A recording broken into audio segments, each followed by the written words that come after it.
Le personnage principal, Saint Jérôme, est de taille assez réduite par rapport à l'ensemble de la composition. L'emplacement choisi pour représenter le saint sur une plateforme rocheuse dans la partie inférieure du tableau contribue à donner l'impression que l'homme est à la merci de la nature, écrasé par la hauteur des rochers.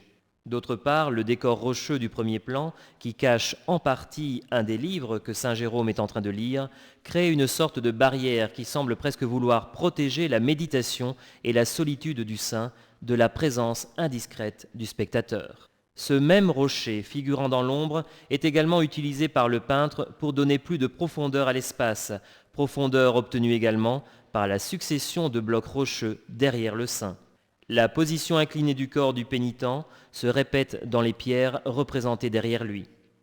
Ce tableau fut peint par Lorenzo Lotto pour l'évêque Bernardo de Rossi, dont le peintre exécuta également un portrait extrêmement suggestif. Dans son paysage ténébreux et angoissant, le Saint Jérôme au désert exposé au Louvre révèle l'influence marquée des peintres nordiques comme Albrecht Dürer et Albrecht Alldorfer, qui étaient alors très connus à Venise et en Italie.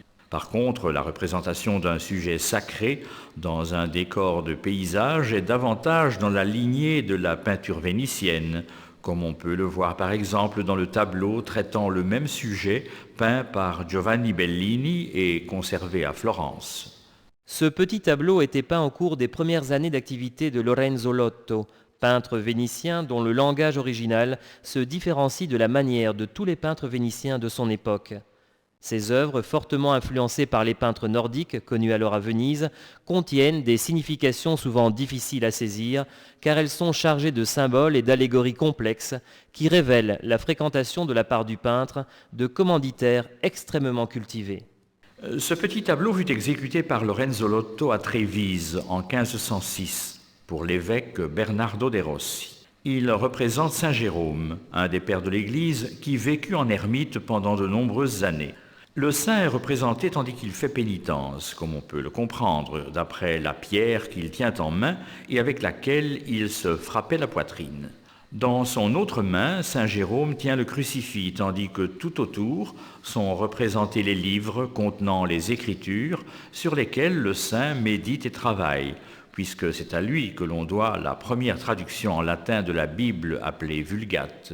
Sa souffrance est manifeste dans l'expression intense de son visage, désormais vieux. À gauche, derrière un rocher, on entrevoit le lion, compagnon de Saint Jérôme au cours de sa vie solitaire. La scène se déroule dans un vaste paysage rocheux plein d'arbres et de verdure.